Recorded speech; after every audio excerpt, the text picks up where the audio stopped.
IPhone উপহার দেওয়ার প্রলোভন দেখিয়ে এক উপজাতি যুবতীকে আগরতলায় ডেকে এনে নির্যাতনের অভিযোগে গ্রেফতার হলো আদিত্য দাস নামে এক কন্টেন্ট ক্রিয়েটর ও মোবাইল ব্যবসায়ী।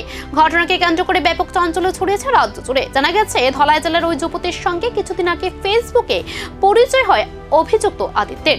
ধীরে ধীরে তাদের মধ্যে কথাবার্তা বাড়তে থাকে। সেই সুযোগ নিয়ে যুবতীকে দেখা করার প্রস্তাব দেয় আদিত্য এবং একটি দামি আইফোন উপহার দেওয়ার প্রতিশ্রুতিও দেয়। নির্যাতিতা যুবতীর অভিযোগ, শনিবার সকালে ওষুধ কেনার উদ্দেশ্যে ট্রেনে করে আগরতলায় আসে সে।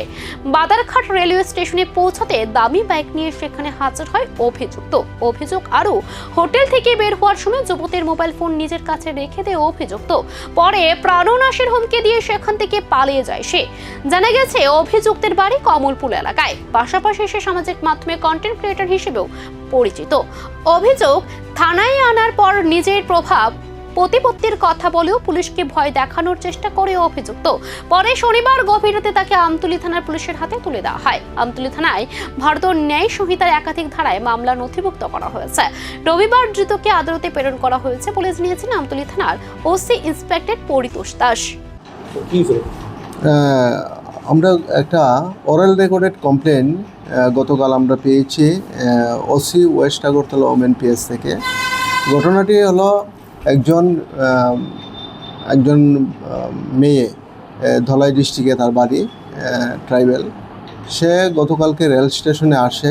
রেল স্টেশনে আসার পর তাকে আদিত্য দাস নামে একটি ছেলে তাকে মোবাইল দেওয়ার প্রলোভন দেখিয়ে গতকাল তাকে বলাৎকার করে। একটা হোটেলে নিয়ে তাকে বলাৎকার করে। অ্যাকচুয়ালি ঘটনার বিবরণ এরকম ছিল যে আদিত্য দাসের সঙ্গে এই মেয়েটির গত 3 মাস আগে তার ফেসবুকে পরিচয় হয়। পরিচয় হওয়ার পর তাদের ফেসবুক এবং হোয়াটসঅ্যাপ কমিউনিকেশন তাদের কন্টিনিউ চলতে থাকে। তখন ছেলেটা তাকে একটা প্রলোভন দেখিয়েছে যে একটা মোবাইল দেবে, তাকে আইফোন দেবে, এই বলে তাকে আগরতলায় নিয়ে আসে। সোশ্যাল মিডিয়ার পরিচয়, দামি উপহারের লোভে আর তারপর গুরুতর অভিযোগ। এই ঘটনা কি শুধু এক ব্যক্তির অপরাধ, নাকি এর আড়ালে লুকিয়ে রয়েছে আরো বড় কোনো ফাঁদ? তদন্ত যত এগোচ্ছে ততই বাড়ছে রহস্য আর আতঙ্ক।